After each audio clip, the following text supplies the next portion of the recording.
Hi everyone, welcome back to Alpha Cloud. So in this video, I'm going to show you about another VPC component, which is VPC Endpoints.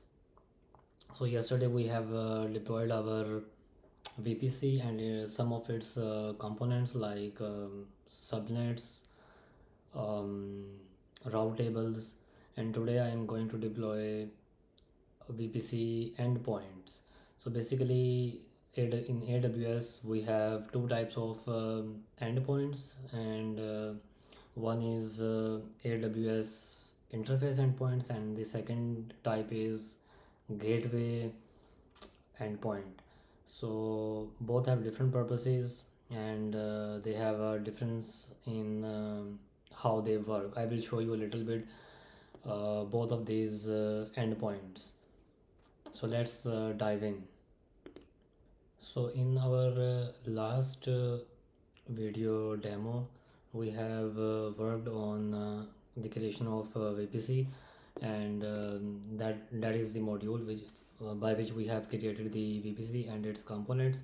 So now I have created another module which is called VPC endpoint, and again it has some lint files, and then we have some Terraform files, and this module is also published onto my GitHub repository, so you can see Terraform AWS VPC endpoint. So let's just check this what's inside. So in the main file we have the security group. So each endpoint will be having the security group attached. We can allow inbound or outbound rules to these endpoints. So that's the purpose of this security group. Now I am creating VPC endpoints for necessary or essential services. For example, EC2, EC2 auto scaling, EC2 messages, SSM messages, SSM, CloudWatch, and then we have S3. There are a lot of endpoints for various various services, but I am using for essential or necessary services because these are quite often used services we use from our day-to-day life. So CloudWatch, SSM, and EC2 and S3. So basically this is the module which is creating these resources for AWS security group, and also the VPC endpoint for each of the services. And this is taking some variables. For example, security group port map, region, environment, service name, and then the VPC ID insider, and also these endpoint subnet IDs and private route tables for creation of our endpoints. So this is the module which is published onto my GitHub repository, and now we have seen in our last demo we are using this live repository which is called demo repository to call our modules. So in this I have main.tf file, and recently we worked on this VPC module, and now I have created the VPC endpoints module. Let's just uncomment it. So again, this is referencing to my GitHub module, and I am passing the values to input parameters via the local file. So service name, endpoint region, VPC siders, and etc. So in the locals.tf I can see for the VPC endpoints config I have just created a port map for the security group, which is saying that I am going to allow traffic from everywhere, but it will include my VPC sider in the role. So the every traffic from my VPC sider range can goes in and out from the security group. And so yeah, this is just a simple module calling repo by which I am just calling my module. So let's just deploy this. So I am in my live repository, and let's do the Terraform init. Terraform validate, and then we'll see what's in our plan. So VPC was already created as we have worked in our last demo, and now by using the VPC ID cider and private route labels, private subnet IDs, I'm going to create some VPC endpoints. So here is our plan. So 8 resources are going to add. Let's see from the top. So we have a security group which is using our VPC cider for traffic in and out, some tags, and then VPC endpoint for different services. And I am using US one as region, so it is going to create the endpoints in that region.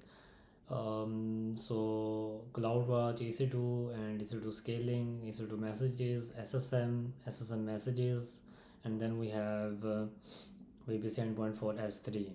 So as I explained you that you can create many endpoints as per the services, but these are generally used endpoints for our day-to-day use. So that's why I'm using these particular services. So let's just deploy our code.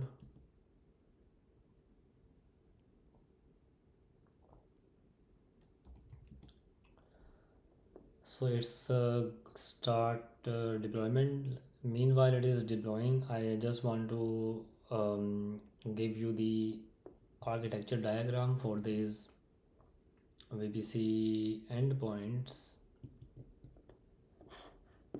Let me just bring up.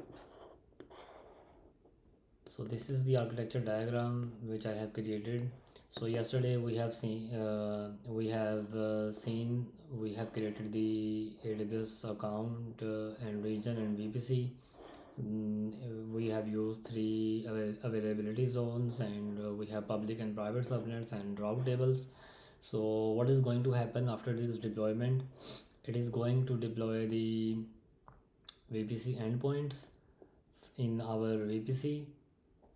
So as I told you that in endpoints are of two types: interface endpoints and gateway endpoints. So for now, um, um, AWS S3, DynamoDB, and some other services, AWS is providing gateway endpoints, and most of these services, AWS provides interface endpoints.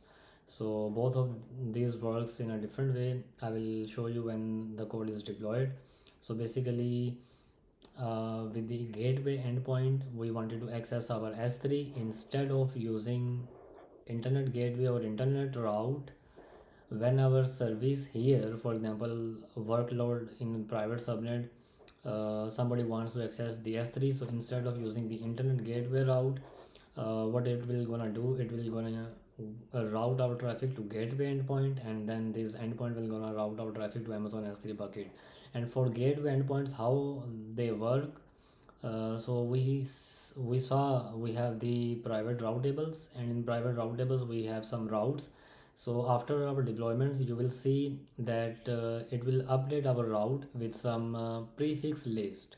So those are I will show you later what that prefix list is. So that's how the gateway endpoint works. But for internet interface endpoints, uh, AWS will gonna create elastic network interface ENI, by which it will gonna route our traffic to the services, for example CloudWatch or SSM or any other services. So this is the architecture diagram for containing the VPC and VPC endpoints. Let's just check my deployment. So deployment is successful. Let's just log into my account. So the VPC is there, subnets are there, and we have route tables. So let's check our endpoints. So under this tab you can see the endpoints. So you can see we have endpoint for S3. These are the endpoints that I have deployed. So you can see the types. So S3 is the gateway one, and the rest are interface one. So for gateway, what I was telling you, if you check the route tables, and this is our private route table, and you can see here this prefix list. So by deploying the VPC endpoint for S3, or you can say gateway endpoint, AWS updates our route table with this prefix list. So this prefix list is managed by AWS for each of the regions. So what is in this prefix list? It is the CIDR IP ranges for each of the regions which is used by S3. So these are the entries by which used by Amazon S3 bucket, and AWS has already has pre-built this list for us, and when we use the gateway endpoints, it will update our route tables with this prefix route. And for other endpoints, interface endpoints, you can see that in our network interfaces, so it has created a lot of ENIs, elastic network interface. So these are the entry points to access other AWS services. So you can see we can list our VPC.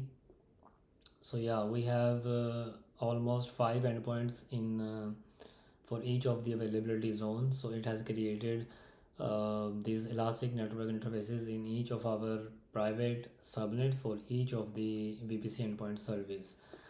So that's how the interface endpoints work, by creating by using the elastic network interface ENI in our private subnets.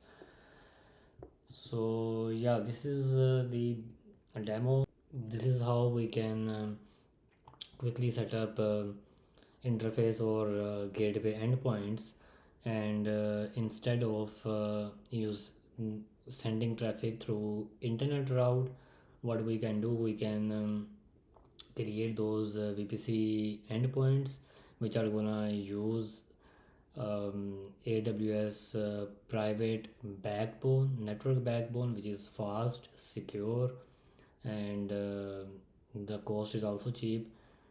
By this private network bone, we can access other AWS services. So thanks for watching. Stay tuned.